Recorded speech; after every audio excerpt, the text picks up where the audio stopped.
अस्सलाम वालेकुम नाज़रीन, मैं हूं अरसलान खोकर। आप देख रहे हैं program play field Asia cup special transmission. बड़ा मैच पाकिस्तान और श्रीलंका का डू एंड डाई मैच है, वर्चुअल सेमीफाइनल है।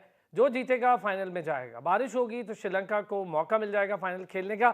अभी तक बारिश रुकी है, आउटफील्ड वेट है, जो भी मामला है।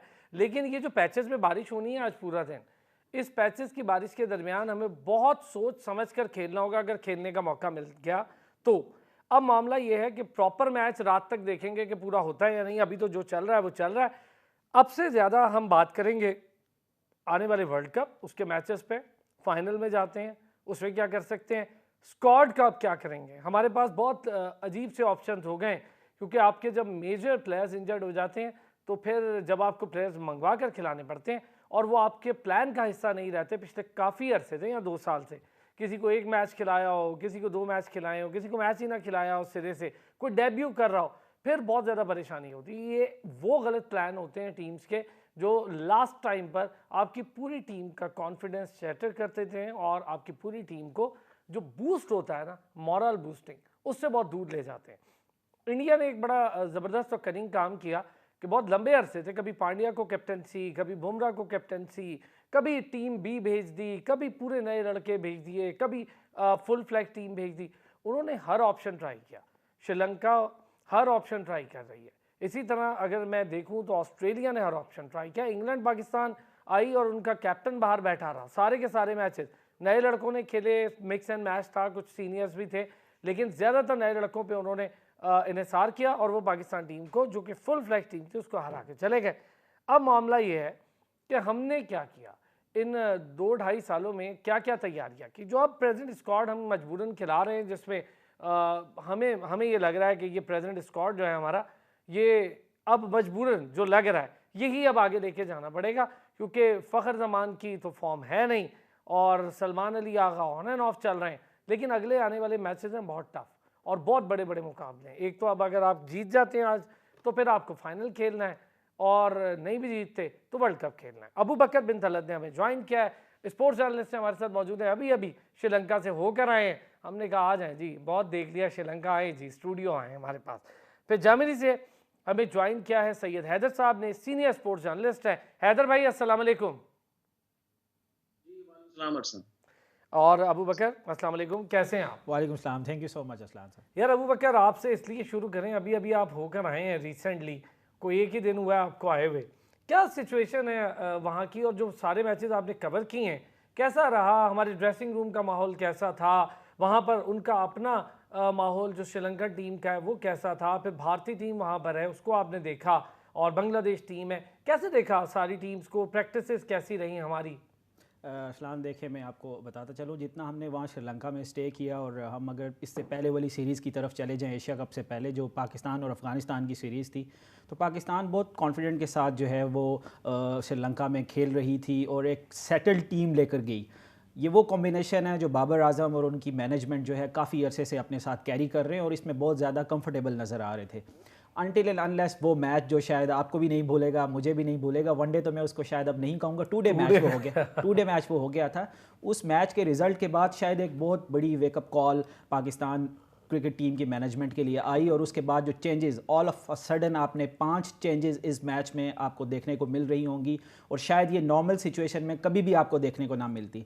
अब हम उस सिचुएशन में हैं कि इफ्स एंड बट्स की इन्वॉल्वमेंट हो चुकी है। आज का मैच हमारे लिए एक वर्चुअल सेमीफाइनल का शक्ल इख्तियार कर गया। अगर हम जीतते हैं तो इंडिया के अगेंस्ट फाइनल खेलेंगे, दूसरी सूरत में हम पैकअप करेंगे और वापस पाकिस्तान आएंगे और बहुत सारे क्वेश्चंस लेके अपने साथ आएंगे।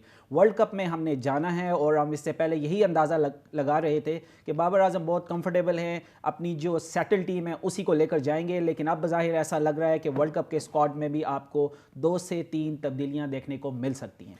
हैदर भाई, बड़ी डिटेल बात बताई। अबू बकर अभी कवर करके आए एशिया कप, थोड़ी सी और चीज़ें भी इनसे जानेंगे वहाँ की। लेकिन हैदर भाई, ओवरऑल सिचुएशन, ख़ास तौर पे हम ज़रा बात करते हैं रुक के पिछले मैच की, यानी इंडिया वाला मैच। कैसे देखा आपने उस मैच को? बहुत बहुत सारे लूप होल सामने आ गए, बॉलिंग भी एक्सपोज हो गई, स्पिन हमारा बहुत बुरे तरीके से एक्सपोज हो रहा है, लेकिन ले देकर हमारे पास नवाज और शादाब ही रहते हैं। देखिए, अगर इंडिया पाकिस्तान वाले जो आखिरी मैच है आप उसका तजिया करें तो हमें दो चीज़ें उसमें बड़ी साफ नज़र आती हैं। पहली चीज़ ये है कि पाकिस्तान सिर्फ एक चीज़ के ऊपर डिपेंड कर रहा था, अपनी बॉलिंग के ऊपर। और बाबर आज़म ने टॉस जीतने के बाद भी फील्डिंग, बॉलिंग इसलिए कि वो प्रेशर डालना चाहते थे। उनके माइंड में, ज़हन में वही बात थी जो इससे पहले वाला मैच था जिसमें जल्दी उनके प्लेयर बैट्समैन आउट हो गए थे और विराट कोहली भी और रोहित शर्मा और शुभमन गिल। तो बाबर आज़म का ये ख़्याल था कि हम पहले बॉलिंग करेंगे, उनको प्रेशर में लाएँगे, उनकी विकेटें जल्दी ले लेंगे। लेकिन बाबर आज़म ये बात भूल गए कि इंडिया अब पूरा होमवर्क करके आया था। और जब भी आप एक मैच खेलने जाते हैं और आप एक ही डिपार्टमेंट को फोकस करते हैं तो आप कभी भी जीत नहीं सकते। हमने माजी में जब भी ऐसी गलतियां की हैं हम हमेशा हारे हैं। बाबर आजम ने पहली गलती की, टॉस जीत के बैटिंग नहीं की। एक बैटिंग विकेट थी फ्लैट, बिल्कुल हर एक्सपर्ट वहां पे जो था वो यही कह रहा था, हर एनालिस्ट ये कह रहा था कि फ्लैट विकेट है, घास बिल्कुल भी नहीं है, विकेट में जो है वो थोड़ा सा बाइट होगा लेकिन बैट्समैन उसके बाद बड़ी आसानी से रन करेंगे। और वही हुआ, इंडिया ने इतना बड़ा स्कोर कर दिया 356 का। पाकिस्तानी बैटिंग तो वैसे ही कंफ्यूज हो जाती है जब इतना बड़ा स्कोर देखती है। फिर उसके बाद दूसरी गलती पाकिस्तान ने ये की कि पाकिस्तान ने उसमें कोई स्पेशलिस्ट स्पिनर नहीं खिलाया। आप जब एक स्पेशलिस्ट स्पिनर के बगैर खेलेंगे आप कभी भी जीत नहीं सकते। इस वक्त जो पाकिस्तानी टीम खेल रही है ये वनडे की टीम नहीं है, ये T20 की टीम है। हम्म। आप 6 ऑलराउंडर्स के साथ कैसे जा सकते हैं? आप देखें, दुनिया की जितनी भी टीम है, इंग्लैंड है, ऑस्ट्रेलिया है, इंडिया है, ये सब 5वें नंबर तक अपने बेहतरीन बैट्समैन खिलाते हैं, उसके बाद 2-3 ऑलराउंडर और उसके बाद ये बॉलर्स खिलाते हैं। पाकिस्तान 6 ऑलराउंडर्स के साथ मैदान में जा रहा है। ये इससे आप इस स्ट्रेटेजी से आप मैच नहीं जीत सकते। तो ये 2-3 डिपार्टमेंट हैं जिनके ऊपर काम करना बहुत ज़रूरी है। और तीसरी बात ये है कि आप अगर अकॉर्डिंग टू डे नहीं खेलेंगे, आप कभी भी जीत नहीं सकते। पाकिस्तानी जबरदस्त। मैनेजमेंट ने पहले डिसाइड कर लिया, आपने एक दिन पहले टीम अनाउंस करके अपने आप को शेर समझ लिया कि जी हम बड़े कॉन्फिडेंस हैं हमारे अंदर, हम बड़े पुरएतमाद हैं, अच्छा, हमने इस एक दिन मैच के पहले लिए भी टीम कर दी हैदर भाई। इस पे तनकीद हो रही है, हमारे रेगुलर पैनल हैं रिजवान भाई, वो इस पे बात बिल्कुल ठीक करते हैं। वो कहते हैं, रिजवान हैदर की बात कर रहा हूँ, वो कहते हैं कि यार आप जब 24 घंटे पहले टीम अनाउंस करते हैं तो आप अपने ओपोनेंट को अपना प्लान हाथ में दे देते हैं। एग्जैक्टली एग्जैक्टली बिल्कुल यही बात है ना। देखें, आप देखें दुनिया में हर बड़ी टीम जो होती है वो टॉस से पहले रिवील करती है, अनाउंस करती है कि भाई ये प्लेयर्स हमारे हैं।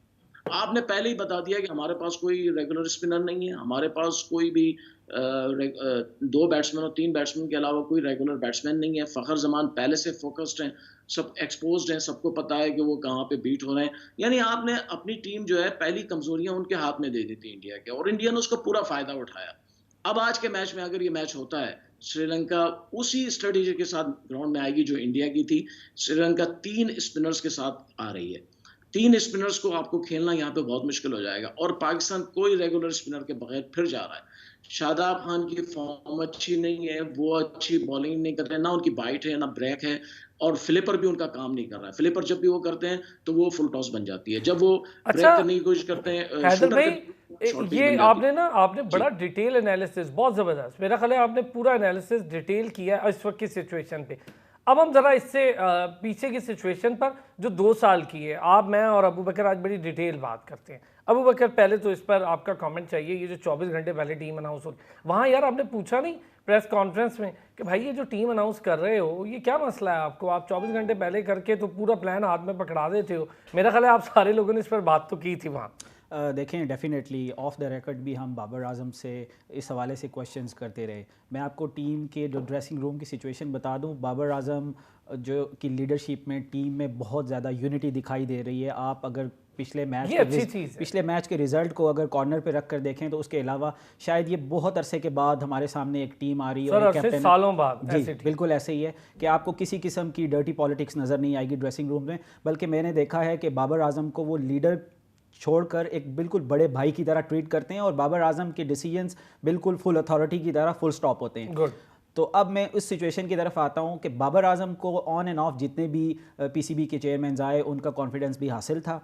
और इसी सिचुएशन को सामने रखते हुए बाबर आजम के पास फुल अथॉरिटी होती है और वो ये उनका अपना इनिशिएटिव है कि 24 आवर्स पहले वो जो रिवील कर देते हैं टीम को। इसमें बहुत ज़्यादा क्वेश्चन मार्क्स आते भी हैं, इसके प्रोज भी हैं और कॉन्स भी हैं, लेकिन बाबर आजम कंफर्टेबल हैं इस चीज़ के साथ कि वो 24 आवर पहले अपनी टीम को रिवील करके और वो अपनी जो बॉल है वो डाइस में कर देते हैं दूसरी टीम के, कि ताकि अब वो शो करे कि वो किस सिचुएशन के साथ इसको काउंटर करेगी। अपने पत्ते सारे शो कर देते हैं। यही काम उन्होंने इंडिया के अगेंस्ट किया, जो कि वो बड़े अरसे से करते चले आ रहे थे। और टॉस हुआ, बाबर आजम टॉस जीते, और इस पे भी काफ़ी ज़्यादा उन पे क्रिटिसिज्म रहा कि उनको पहले बैटिंग करनी चाहिए थी, लेकिन शायद उनके माइंड में ये था, बल्कि उन्होंने एक्सप्रेस भी किया ये इस हवाले से कि चूँकि हमारी बॉलिंग को लेके इंडिया थोड़ी सी डाउन थी और हमारी बॉलिंग के हवाले से डरी हुई थी, तो उसी को अप फ्रंट वो लेकर आना चाह रहे थे कि ताकि विकेट्स अगर अर्ली ऑन वो ले लेते हैं, दोबारा इंडिया को प्रेशराइज कर लेते हैं और एक छोटे स्कोर पे रिस्ट्रिक्ट करके मैच में आ सकते हैं। लेकिन on the other hand definitely India को भी मैं यहाँ क्रेडिट देना चाहूँगा कि वो उन्होंने बाउंस बैक किया और बहुत ही अच्छा बाउंस बैक किया। उन्होंने बॉल 1 से अटैकिंग क्रिकेट की, और जो हमारा प्लान ए था वो कन्वर्ट हो गया प्लान बी में, लेकिन अनफॉर्चुनेटली हमारे पास कोई प्लान बी नजर नहीं आया। और ऐसा लग रहा था कि पहले 10 ओवर में हमने ये एक्सेप्ट कर लिया है कि शायद अब मैच हमारे हाथ से निकल चुका है। अच्छा, आपने तो विटनेस किया ना अबू बकर, वो मैच वहां पे विटनेस किया। मुझे ये बताएं, जिस वक्त ये सारा कुछ चल रहा था, कोचिंग स्टाफ में मिकी अर्थर तो मुझे पता है कि वहाँ मौजूद नहीं थे उस दिन, जिस दिन इंडिया वाला मैच था उस दिन। अब कोचिंग स्टाफ क्या कर रहा था? मैंने तो किसी को नहीं देखा कि अगर वो कैप्टन के साथ कंसल्टेंसी के लिए बाउंड्री पर आए, कुछ कोशिश करें, यहाँ पर ड्रिंक्स के बीच में कुछ तो कुछ होना चाहिए था, लेकिन कुछ दिख नहीं रहा था ऐसा।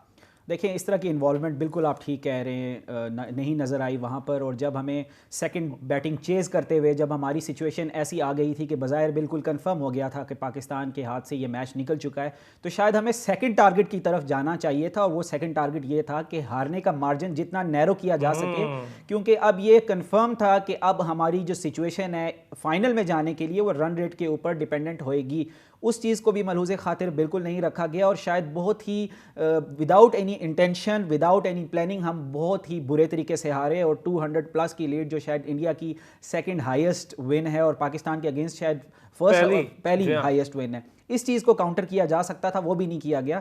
तो ये बिल्कुल आप ठीक कह रहे हैं, क्वेश्चन मार्क है कि वहाँ पे मैनेजमेंट को और स्पेशली कोचिंग स्टाफ को स्टेप इन करना चाहिए था और अपने प्लेयर्स को बताना चाहिए था कि अब अगर हम मैच नहीं भी जीत सकते, हमने पूरे 50 ओवर्स खेलने। ये अबू बकर, एक ब्रेक है, मैं ज़रा ब्रेक ले लेता हूँ। आप दोनों हज़रात से, हैदर भाई से भी इस पर बात करते हैं। एक तो आपका जब बड़ा भारी भरकम यार पूरा क्रू होता है, कोचिंग स्टाफ होता है, मैनेजमेंट होती है, और जगह अशरफ साहब खुद भी वहीं थे, तो मैनेजमेंट होती है, सारा कुछ, तो वो ज़रा बैकअप करते हैं, ज़रा साइकोलॉजिकल ट्रीटमेंट्स होती हैं कि यार कोई नहीं, मैच अब चला गया आपके हाथ से, आपके बॉलर्स नहीं वो कर पाए, तो आप बहुत करीब ले जाएं, कम अज़ कम अपना रन रेट इम्प्रूव करें। करीब ले जाते, फाइट करते, रन रेट इम्प्रूव होता, तो आज हम इस सिचुएशन में ना होते कि बारिश हो जाए, पॉइंट्स बराबर हों, तो रन रेट पर हम आगे ना जाएं। वापस आते हैं ब्रेक से, इस पर बात करते हैं।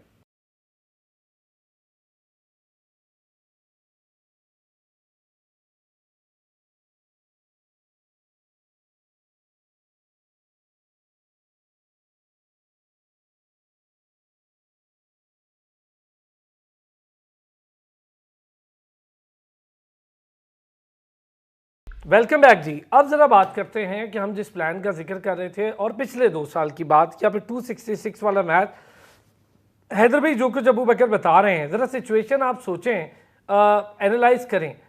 एक तो कोचिंग स्टाफ आपका एंगेजमेंट में नहीं है, फिर आपकी टीम को बैकअप कोई नहीं कर रहा, फिर ये भी नहीं सोच रहे कि आप उसको इतना नैरो ले जाएं, इतना करीब ले जाएं कि रन रेट वाला मसला ना हो। हमने ये प्लान नहीं किया और क्लूलेस लग रहे थे उस दिन। क्यों ऐसा हुआ? और ये तो बड़े मैचेस आने वाले हैं वर्ल्ड कप में, हमें तो बहुत कुछ सोचना पड़ेगा। देखिए, एग्जैक्टली मैं आपको बताऊं क्या चल रहा है। कहानी ये है कि ये अपनी नौकरियां बना रहा है और बचा रहा है। पहले उन्होंने नौकरियां बनाई हैं, अब बचा रहे हैं। वो बजाय कोचिंग करने के, वो हर काम बाबर आजम से पूछ के करते हैं कि क्या करना है, किसको प्लेयर को इन करना है, किसको आउट। ये जब आपके कोचेस, जो आपके मेंटोर होते हैं, जो आपके उस्ताद होते हैं, जब वो जिनको सिखाना है उनके कहने पे चलने लगे। अब अभी अबू बकर ने एक बात की कि बाबर आजम टीम में बड़ी यूनिटी है, बड़ी इज्जत है, बड़ा मोरल है, सब भाई समझते हैं। जाहिर सी बात है, देखें अबू बकर और अरसलान, आप अगर बच्चों को लेके साथ चलेंगे तो बच्चे तो आपको उस्ताद ही समझेंगे ना। आप जब नाकारा लोगों को साथ लेके चलेंगे तो नाकारा लोग तो आप ही को खुदा समझेंगे ना। आपने ऐसे नाकारा लोग अपने साथ जमा कर रखे हैं जो आपकी वजह से खेल रहे हैं। फखर जमान आपकी वजह से खेल रहे हैं, शादाब खान आपकी वजह से खेल रहे हैं, आज फिर खेल रहे हैं, हारिस रऊफ आपकी वजह से खेल रहे हैं।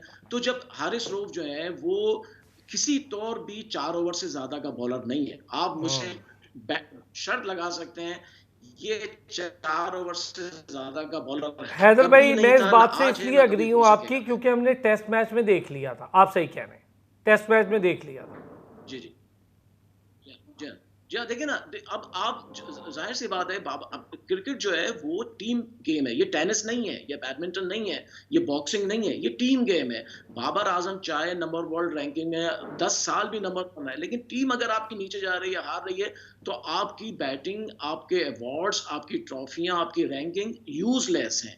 आप देखें, माजी में जो हमारे बड़े प्लेयर्स थे, जावेद मियांदाद थे, इंजमाम उल हक थे, उनसे पहले जहीर अब्बास थे, उनसे पहले मुश्ताक मोहम्मद थे, ये लोग टीम खिलाते थे, खुद भी खेलते थे, टीम को भी खिलाते थे, दूसरों को भी खिलाते थे। सलीम मलिक का कैरियर बनाया है जावेद मियांदाद ने। जावेद मियांदाद ने उनको खिलाया और उनको बड़ा बैट्समैन बना दिया। ऐसे टीमें बनती हैं। टीमें ऐसे नहीं बनती हैं कि आपने खुद तो बैटिंग कर ली, आप ओपनर भी जा रहे हैं T20 में, वनडे में आप वन डाउन भी जा रहे हैं, सब कुछ कर रहे हैं, आपके स्कोर भी हो रहा है, लेकिन टीम नीचे जा रही है, बैटिंग आपकी डाउन जा रही है। तो इसका मतलब है कि आप कैप्टन अच्छे नहीं है, आप सिर्फ जो है वो एक टीम, अपनी परफॉर्मेंस आपकी अच्छी जा रही है, अच्छा, ये लेकिन तारीख भी है हैदर भाई, अगर आपको याद हो, बड़े बड़े कैप्टन्स रहे हैं जो फिर बाद में खुद हट गए। उसमें सचिन तेंदुलकर कितना बड़ा प्लेयर है, जी और मेरा ख्याल है जी जी डॉन ब्रैडमैन के बाद लेजेंडरी प्लेयर है Sachin Tendulkar. Brian Lara captaincy पे नहीं टिक सका ज़्यादा अरसा, और हमने ऐसे कई मिसालें देखी कि ऐसा हुआ। लेकिन एक मीडियोकर सा कैप्टन जो है वो अपनी टीम को फाइनल तक में ले गया। मैं मैकलम की बात कर रहा हूँ। आप देखें न्यूजीलैंड का, वो मीडियोकर सा बैट्समैन था, पर कैप्टन बहुत अच्छा था। लेकिन चूंकि वो तेज खेलना जानता था, फास्ट, तो उसने अपनी एग्रेशन भर दिया पूरी टीम में। तो कैप्टन की सोच, उसकी स्ट्रेटेजी ज्यादा इंपॉर्टेंट होती है, और जाहिर है परफॉर्मेंस भी। देखिए, मैं आप माजी में आपको ले जाता हूँ। माइक ब्रेडले थे इंग्लैंड के कैप्टन। उनके अपना एवरेज आप देखें तो 23 या 24 है बैटिंग में, लेकिन वो कैप्टन ऐसे थे, उन्होंने हर टीम से मैच जितवा दिया था। खुद उनके ऑस्ट्रेलिया से जाके वहां जितवाया, इंडिया से जितवाया, पाकिस्तान से। तो कैप्टन जो होता है वो टीम चलाता है, कैप्टन अपनी परफॉर्मेंस पे नहीं जाता। अब प्रॉब्लम इस वक्त पाकिस्तान का ये है कि पाकिस्तान वर्ल्ड कप से पहले जब 10 दिन रह गए हैं, अभी आपको ये नहीं पता है कि आपका कॉम्बिनेशन क्या होगा। हम लोग कह के मर गए कि अब्दुल्ला शफीक को आप वनडे में ओपनिंग कराएं, वो एक अच्छा बैट्समैन है, स्टैब्लिश बैट्समैन है, according to text book batsman है। आप उसको मुसलसल इग्नोर कर रहे हैं, सर आज मुसलसल देख लें, नजरअंदाज। आज भी अब्दुल्ला देख लें, शफीक आज आपके जी सामने है। आपने बहुत अच्छी जी बात, यार मुझे ये लगता है अबू बकर, जो बात हैदर भाई कर रहे हैं, अब्दुल्ला शफीक को इग्नोर करने का, हालांकि बाबर उसको पसंद करता है, मेरी अपनी इतला दी है, बाबर चाहता है उसको खिलाए, लेकिन फ़खर जमान के लिए कोई और प्रेशर डाल रहा है। ये प्रेशर कहीं और से आ रहा है, हमें भी पता है कहाँ से आ रहा है, हैदर भाई को भी और आपको भी अच्छे से पता है ये प्रेशर कहाँ से आ रहा है। ऐसा है ना हैदर भाई, या मैं गलत कह रहा हूँ?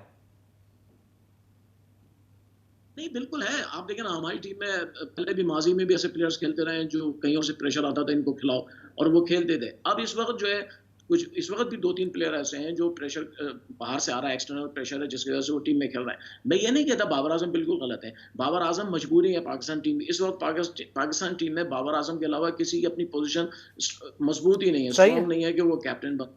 मजबूरी में इस वक्त बाबर आजम कैप्टन बने में, अगर बाबर आजम के साथ 1-2 प्लेयर्स और होते, जैसे आप माजी में देखें, बिल्कुल करीब में मिसबाह उल हक, यूनुस खान, 2 ऐसे आदमी थे जिनकी जगह पक्की थी, बिल्कुल 100% परफॉर्मेंस ही पक्की थी। ऐसी अजहर थी। अली भी, लेकिन मिसबाह उल हक कैप्टनशिप करते रहे, इसलिए कि यूनुस मौजूद थे।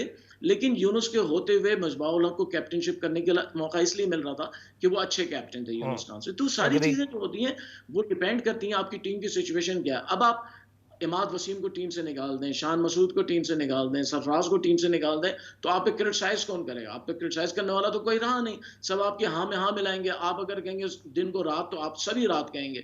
तो टीम की जो पोजीशन है इस वक्त ये है, पाकिस्तान टीम अभी भी कुछ नहीं बिगड़ा है। अभी भी इनके पास जो है, अगर आज इंशाल्लाह जीत जाते हैं, मैच होता है और मैच में जीत हाँ, जाते पूरा हैं होता है, इंशाल्लाह, 93% है मैच का, वो बारिश का फाइनल मसला। सही है। अच्छा अबू इंशाल्लाह। बकर, मुझे ये बताएं, जो बात हैदर भाई कह रहे हैं, यार हम शादाब को ड्रॉप होता क्यों नहीं देख रहे? क्या प्रॉब्लम है? मतलब अजीब ही बात हो गई है कि आपके पास उसामा मीर बेंच है, फिर भी आप उसको हिस्सा नहीं बना रहे। अब्दुल्ला शफीक को इसलिए, अच्छा अजीब तौजी है ना, कि उसको इसलिए नहीं जी क्योंकि वो वर्ल्ड कप स्क्वाड का हमारा हिस्सा नहीं होगा, तो हमने सोचा कि हारिस उसको कर। भाई आपने वर्ल्ड कप का सोचा क्या है? आपका सरफराज जो है डोमेस्टिक में 9000 रन करके बैठ गया है, डोमेस्टिक में स्कोर कर रहा है। और इंडिया को देखे ना यार, 4-4, 5-5 कीपर खेल रहे हैं, सारे तो क्या प्रॉब्लम है अगर आप कीपर बैट्समैन एक 5 या 6 नंबर पे खेलें? सऊद शकील को अब आप इंडक्ट कर रहे हैं, जमान को हारिस रऊफ ने वो दे दी डेब्यू कैप, मतलब आप इतने इंपॉर्टेंट मैच में डेब्यूज भी करा रहे हैं, क्या कहते हैं जी? देखिए अरसलान भाई, in the middle of Asia cup और बिल्कुल वर्ल्ड कप आने के करीब है। मैं शायद चाहूँगा कि हमें इस टाइम बाबर आजम और उनके प्लान्स को बैकअप करना चाहिए, उनको बिल्कुल सही, पूरा लेकिन मौका यार देना थोड़ा चाहिए। थोड़ा उसको हमें रिवाइज भी तो करना होगा। देखें, शायद अब ये it's too late to call this, शायद ये काफ़ी देर हो चुकी है। हम ये चीज़ें शायद पहले प्लान कर रहे होते और अब एग्जीक्यूशन का टाइम था, अभी प्लानिंग का टाइम शायद ख़त्म हो चुका है। अब हमारे पास ऑप्शंस बहुत लिमिटेड हो गए हैं और उन्हीं ऑप्शंस के अंदर रहते हुए हमने चीज़ों को लेकर चलना है। आज आपके सामने है टीम एक बहुत बड़ी चेंजिंग के साथ श्रीलंका के अगेंस्ट खेल रही है। और मैं साथ ऐड ऑन कर दूं कि अगर टॉस बहुत इंपॉर्टेंट होगा, शायद क्रिकेट वो वाहिद गेम है जिसमें जो प्लेइंग कंडीशंस होती हैं वो बहुत ज़्यादा मैटर करती हैं गेम के रिजल्ट के अच्छा, ऊपर। वर्ल्ड कप में भी होगा अबू बकर, क्योंकि वहां पर पिचेज हैं, फट्टा, मेरी कल बात हो रही थी वहां पर और मैं वहां से जानने की कोशिश कर रहा था, उन्होंने कहा बिल्कुल फट्टा पिचेज हैं, आपको रावलपिंडी याद आ जाएगा। आप बिल्कुल ठीक कह रहे हैं। मेरी कुछ इंडियन जर्नलिस्ट से और कोलीग से वहाँ जी, जब उन्हीं से डिस्कशन मेरे भी कल जी डिस्कशन हो रही उन्होंने इस बात से हमें आगाह किया कि पाकिस्तान के जो मैचेस रखे गए जिन जिन वेन्यूज़ में और जिन टीम्स के अगेंस्ट हैं वो बहुत ही बॉलिंग कंडीशंस वाली पिचेस होंगी। और हम शायद उस हवाले से कोई प्लानिंग करके नहीं जा रहे। हमारे जहन में इंडिया के वो स्पिनिंग ट्रैक्स हैं और शायद पाकिस्तान को बिल्कुल इसके ऑपोजिट वहाँ चीज़ें फेस करने को मिलेंगी। आज भी आपको बताऊँ कि अगर टॉस श्रीलंका जीतता है तो पाकिस्तान के लिए इस वजह से थोड़ी सी मुश्किल बहुत ज़्यादा होगी कि श्रीलंका वो वाहिद टीम है जो पहले 20 ओवर्स में से शायद 15 ओवर्स अपने स्पिनर्स के साथ अटैक करती है। और इवन पावर प्ले में सबसे ज़्यादा अगर कोई टीम स्पिनर्स के साथ जाती है तो वो श्रीलंका है। क्या हम इस अटैक को बिल्कुल काउंटर करने के लिए रेडी हैं या नहीं है, ये तो मोहम्मद हारिस और आज इमामुल्लाह की बताएंगे। स्पिन अटैक है, बहुत जी बहुत, स्पिन अटैक, शायद अफगानिस्तान के बाद one of the best natural talent उनके पास मौजूद है। और मैंने जैसा कि कल एक शो में भी जिक्र किया कि श्रीलंका में कॉलेज क्रिकेट बहुत स्ट्रांग है। अंडर 19 की पूरी टीम जो है वो कॉलेज से सिलेक्ट की जाती है, तो उनके पास एक नेचुरल टैलेंट है। और श्रीलंका को कोलंबो की कंडीशंस में हराना इतना आसान नहीं होगा और हमारे लिए ये सेमीफाइनल इंडिया के मैच से ज़्यादा मुश्किल मुझे नज़र आ रहा है। हैदर भाई, अब हम अगर बात करें ज़रा हमारे डोमेस्टिक में, क्या प्रॉब्लम आपको दिख रही है? एक हमारे पास ऑफ स्पिनर नहीं है, हम हैरान हैं कि डोमेस्टिक में हम ऑफ स्पिनर नहीं निकाल पाते। आप वाली बात कि अब ऑलराउंडर्स का दौर है और ऑलराउंडर्स T20 में तो बहुत फिजिबल हैं, बल्कि बहुत कामयाब हैं, लेकिन वनडे में भरमार नहीं हो। आपको याद होगा कि आपके जो बड़े बड़े कप्तान रहे हैं वो ऑलराउंडर्स पे रिलाई नहीं करते थे। एक ही टाइम पे अब्दुल रज़ाक और अजहर महमूद को खिलाया नहीं जाता था, कोशिश करते थे एक खेले, लेकिन हमारे यहाँ तो ऑलराउंडर्स की भरमार हो गई। अभी भी इमाद की बात कर रहे हैं कि इमाद को वापस ले आए, ये कर लें वो कर लें, लेकिन हम इससे आगे नहीं सोच रहे। अरसलान, मैं आपको पुरानी बात बताऊं। ये 1981 की बात है या 83 की, कि एजाज फकी एक होते थे पाकिस्तान में ऑफ स्पिनर और बैटिंग के। उनको एक मैच में खिलाया इमरान खान ने, उन्होंने सेंचुरी की लेकिन बॉलिंग में एक भी विकेट नहीं ले पाए। सेकंड मैच में सेंचुरी करने के बाद भी उनको ड्रॉप कर दिया। पूछा गया कि भाई क्यों ड्रॉप किया? क्या मैंने इन्हें ऑलराउंडर नहीं खिलाया, बैट्समैन नहीं खिलाया, इनको ऑफ स्पिनर खिलाया था। अगर आप विकेट नहीं ले सकते मेरे लिए, ऑफ स्पिन करते थे, तो मुझे आपकी जरूरत नहीं है। देखिए, ये होता है तरीका। आपने जनवरी से लेकर अब ये सितंबर शुरू हुआ है, जनवरी से सितंबर के बीच में कोई डोमेस्टिक टूर्नामेंट नहीं हुआ हमारे यहाँ। एक PSL हुई है, PSL का डोमेस्टिक से कोई ताल्लुक नहीं है, वो एक जो है वो अर्निंग, मनी अर्निंग आपका एक फीचर है। लेकिन आपने पूरा टाइम वेस्ट कर दिया। आप उसमें 4 रोजा 5 मैचेस की कोई आप टूर्नामेंट्स करा सकते हैं, 2-3। तो आपको जब भी स्पिनर्स मिलेंगे हमेशा 4 रोजा क्रिकेट से मिलेंगे, कभी भी आपको T20 या वनडे से नहीं मिल पाएंगे। पाकिस्तान बोर्ड का इस वक्त सिर्फ एक ही बात पे ध्यान है, पैसा बनाओ, पैसा बनाओ। आप पैसा बना लेंगे, लेकिन एक दिन ऐसा आएगा कि पैसे बनाने वाले जो हैं वो आपको नहीं मिलेंगे। फिर आपके पास इस वक्त ले दे के पूरे पाकिस्तान में एक ऑफ स्पिनर है, साजिद खान। हाँ जी, वो भी इंटरनेशनल क्वालिटी का नहीं है ना, वो उस स्टैंडर्ड का ही नहीं। अच्छा हैदर भाई, चलें डिस्कशन डिटेल करते हैं। मैं एक ब्रेक ले लेता हूँ, एक ब्रेक सर, ब्रेक के बाद ये डिस्कशन यहीं से शुरू करते हैं। अबू बकर से भी इस पर बात करते हैं, डोमेस्टिक बहुत कवर करते हैं, हम भी देख रहे हैं। मुझे तो काल नज़र आ रहा है, जिसको किसको देखो वो लेग स्पिन के साथ बैटिंग करना चाह रहा है, पता नहीं क्या मामला है। वापस आते हैं ब्रेक से, इस पर बात करते हैं।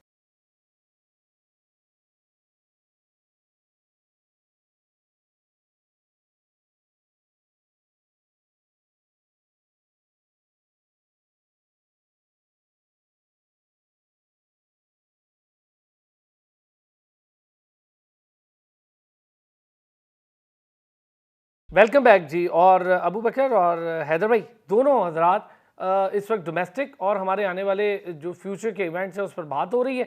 ऑफ स्पिनर जिसकी शदीद कमी महसूस हो रही है, मुझे सईद अजमल के बाद मुझे तो कोई ऑफ स्पिनर दिखाई नहीं दिया कि कोई उस पाए उस क्वालिटी का हो। साजिद आया, थोड़ा सा टाइम आया लेकिन चला गया खेल के। कोई बहुत इम्पैक्टफुल प्लेयर मुझे नहीं लगा। जी हैदर भाई, आप जो कह रहे थे बात पहले पूरी कीजिएगा।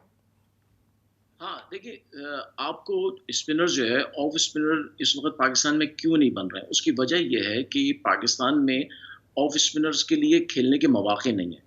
और दुनिया में इस वक्त ऑफ स्पिनर वो जैसे साजिद खान की बात की कि इंटरनेशनल लेवल पे उसका वो कैपेबल नहीं है। उसकी वजह है कि ऑफ स्पिनर इस वक्त वही अच्छा माना जाता है जिसके पास वैरायटी हो। वो एक ही जगह बॉलिंग करने वाला पुराना ज़माना था, उस वक्त ऑफ स्पिनर एक ही जगह बॉलिंग करते रहते थे। 10-15 ओवर के बाद एक आध विकेट मिल जाती थी। अब नहीं, अब आपको वैरायटी चाहिए, आपको दूसरा भी आना चाहिए, आपके पास शूटर भी हो, आप जो है वो बॉल जो है वो तेज़ भी कर सकते हो। ये सारी चीज़ें वो क्वालिटी नहीं है साजिद खान के पास। हमें ऑफ स्पिनर्स ढूंढने हैं तो हमें लो लेवल पे जाके टूर्नामेंट्स कराने पड़ेंगे, 4,000 मैचेस कराने पड़ेंगे। पीसीबी को इसमें इन्वेस्ट करना पड़ेगा, तभी आपको स्पिनर्स मिलेंगे। दूसरी बात ये है कि आपको हौसला अफजाई करने, मैंने ये सखलैन मुश्ताक से ये बात पूछी थी जब ये कोच थे पाकिस्तान टीम के। मैंने कहा आपके होते हुए अगर कोई ऑफ स्पिनर नहीं आ रहा है टीम में, इसका मतलब है कि आप टीम सही सेलेक्ट नहीं कर रहे हैं। तो उन्होंने कहा मैं कहाँ से लाऊं, मैंने ढूंढे हैं, मैंने जा जाके टीमों में देखा, कहीं मुझे ऑफ स्पिनर नहीं मिल रहा है। तो वजह यह है कि हमने एक्सपोज कर दिया है सारी क्रिकेट एक ही चीज के ऊपर, और वो है टी20। और टी20 और पाकिस्तान टीम में आप ये देखें इस वक्त जो टीम खेल रही है इसमें 4 या 5 खिलाड़ी हैं जो टेप बॉल क्रिकेट से आए। टेप बॉल क्रिकेट में स्पिनर कभी नहीं बनते हैं। आपने टेप बॉल क्रिकेट को जो है वो प्राइमरी लेवल बना दिया। अब प्राइमरी लेवल पे जब आप ऐसी क्रिकेट खेलेंगे तो आप फिर बड़े लेवल पे जब जाएंगे वहां फेल हो जाएंगे। यही वजह है फखर जमान फुटवर्क नहीं है, क्यों कि टेप बॉल क्रिकेट से आए। जो भी खिलाड़ी टेप बॉल क्रिकेट से आएगा उसके पास फुटवर्क नहीं होगा। और यही हारिस का प्रॉब्लम है। आप हारिस को जितनी तारीफ कर लें, जितना कर लें, मैं कभी भी हारिस को सेलेक्ट नहीं करूंगा वनडे की टीम में, ना टेस्ट टीम, क्योंकि हारिस के पास टेक्निकली कुछ भी नहीं है। वो सिर्फ बैट को मूव फ्लो करता है, स्विंग करता है बैट को, और बॉल पे टाइमिंग पे आ गई तो ठीक है, नहीं आई तो वो फिर आउट हो जाता है। ये प्रॉब्लम आज भी रहेगा और आज खेलना बहुत ही मुश्किल होगा उसके लिए, क्योंकि स्पिनर जो है श्रीलंका के वो बैट्समैन को बड़े टैक्टिक से खिलाते हैं। वो हमेशा इन आउट करते रहते हैं, कभी वो ऑफ साइड से अंदर लाते हैं, कभी लेग साइड से लाते हैं। और ये चीज जो है वो सिर्फ अच्छे बैट्समैन खेल सकते हैं। इस वक्त पाकिस्तान टीम में सिर्फ 3 बैट्समैन मैं देख रहा हूँ ऐसे हैं जो स्पिन बॉलिंग को अच्छा खेलते हैं। एक बाबर आजम खुद हैं, एक अब्दुल्ला शफीक हैं और एक सलमान अली आ रहा है। ये 3 है। इनके अलावा मुझे कोई नजर नहीं आता है जो स्पिनर्स को अच्छा खेल सके, और यही कमजोरी आगे चलकर वर्ल्ड कप में भी हमारे लिए एक प्रॉब्लम बनेगी। अबू बकर, एक तो स्पिनर, दूसरा इमाद वसीम की बात बार बार होती है। क्या समझते हैं इमाद वसीम के हवाले से कि वनडे में इंडक्शन होनी चाहिए? देखें, इमाद वसीम के पोटेंशियल और परफॉर्मेंसेस पे कोई दो राय नहीं हो सकती। वो on end of different leagues भी खेलते रहे हैं और बहुत अच्छी उनकी परफॉर्मेंसेस भी रही हैं।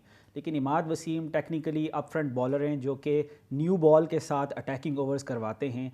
क्या हम इस पोजीशन में इस टाइम हैं कि जो हमारा कॉम्बिनेशन बना हुआ है नसीम शाह और शाहीन शाह अफरीदी का, उनमें से किसी एक को रिलैक्स करके उनकी जगह इमाद वसीम को रिप्लेस करें? बेसिकली हमें एक ऐसा प्रोफेशनल स्पिनर चाहिए जो मिडल ओवर्स और डेप्थ ओवर्स में हमारी बॉलिंग साइड में हेल्प कर सके। और मैं इस बात से भी शायद अब डिसएग्री करूंगा कि अब शायद वो दौर ख़त्म हो गया कि जो ऑर्थोडॉक्स स्पिनर्स हुआ करते थे। हमें अब मिस्ट्री स्पिनर्स की ज़रूरत है। हमारा एक, जब आप श्रीलंका को ले लें या अफगानिस्तान को ले लें जो इस टाइम सबसे बेस्ट स्पिनिंग अटैक के साथ प्लेइंग 11 अबरार खेल सकता है अबू बकर? देखिए, मैं अबरार भी डेफिनेटली क्यों नहीं खेल सकता। आपने अबरार को कैरी किया, इवन टेस्ट मैचेस में कैरी किया और श्रीलंका भी साथ लेकर के। अबरार की परफॉर्मेंस बिल्कुल भी बुरी नहीं थी। हम उसको अपने साथ रख सकते थे। एटलीस्ट अफगानिस्तान की सीरीज़ में उसको मौका देते और एक वर्ल्ड कप को सामने रखते हुए, एक टेस्ट केस को सामने रखते हुए हम शायद उसको टेस्ट कर सकते थे। लेकिन हम लोग शायद बहुत पहले डिसाइड कर चुके थे कि किस टीम के साथ और किस कॉम्बिनेशन के साथ हमने एशिया कप और वर्ल्ड कप में जाना है। ऑलमोस्ट 95% टीम पहले से शायद माइंड में मौजूद थी और वही रेप्लिका आपने फील्ड में भी देखा। अब चूँकि जब हमें बहुत बड़ी शिकस्त हुई और एक वेकअप कॉल हमारे सामने आई, उसके बाद कुछ फंबल्स आपको टीम कॉम्बिनेशन में देखने को नज़र आ रहे हैं। और इसके बावजूद मुझे अभी भी ऐसा लगता है कि बाद में भी एंड ऑफ द डे आपको 1 या 2 चेंजेस से ज़्यादा वर्ल्ड कप स्क्वाड में नहीं नजर आएंगी। यही टीम जाएगी। जी बिल्कुल ऐसे ही यही टीम जाएगी।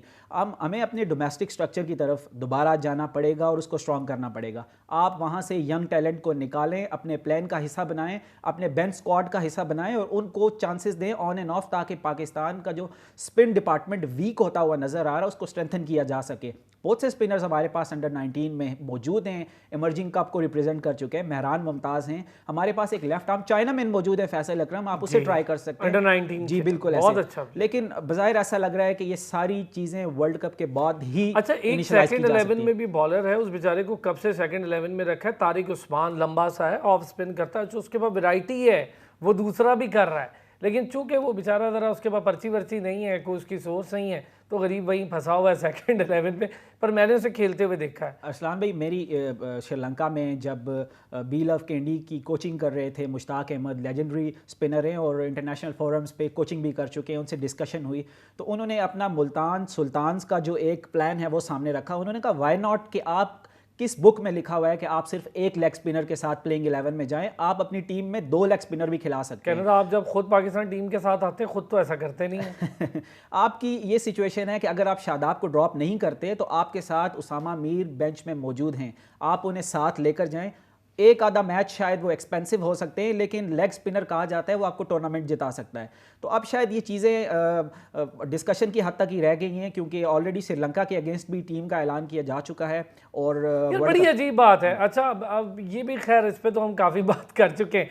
हैदर भाई, अब आते हैं इस बात पे, हमने जाना है वर्ल्ड कप खेलने। आज का मैच अगर बारिश की वजह से खुदा न खास्ता रॉइन हो जाता है, क्या सोचना चाहिए और क्या प्लान हमें बना लेना चाहिए अभी से कि यार हम इस नहज पे आए क्यों कि हमें रन रेट पर पीछे जाना पड़ गया। फ़र्ज़ करें खुदा न खास्ता अगर मैच किसी न किसी सूरत रॉइन हो जाता है, कोई तबाह हो जाता है, कोई नहीं हो पाता मैच, क्योंकि बारिश पैचेस में है, पता नहीं कब रुक जाए, शाम तक ये मैच जाना है।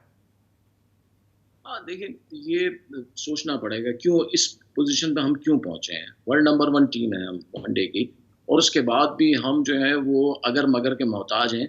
तो आई थिंक ये मैं समझता हूँ कि बड़ी बेइज्जती की बात है हमारे लिए कि एक नंबर 1 वर्ल्ड टीम जो है वो भी अपने रिजल्ट्स के लिए जो है वो किसी मैरेकल मौजे को देख रही है, कुछ ऐसा हो जाए वो हो जाए। पाकिस्तान टीम ने होमवर्क बिल्कुल नहीं किया था, अगर किया भी था तो मुकम्मल नहीं किया था। ये बड़ा ज़रूरी होता है हर मैच से पहले। अब आज अच्छा हैदर की जो भाई, एक क्रिकेट और है वो चीज़ नहीं इसमें रही। एडअप करें, नंबर 4 पर 2019 के वर्ल्ड कप से लेकर अब तक कितना टाइम गुजर गया सर, सालों हो गए, 4 साल हो गए, तब से अब तक हमने एक सेंचुरी नंबर 4 पर नहीं की है। ये कितने अजीब से स्टैट्स हैं हमारे। क्या रिजवान नंबर 4 का प्लेयर है?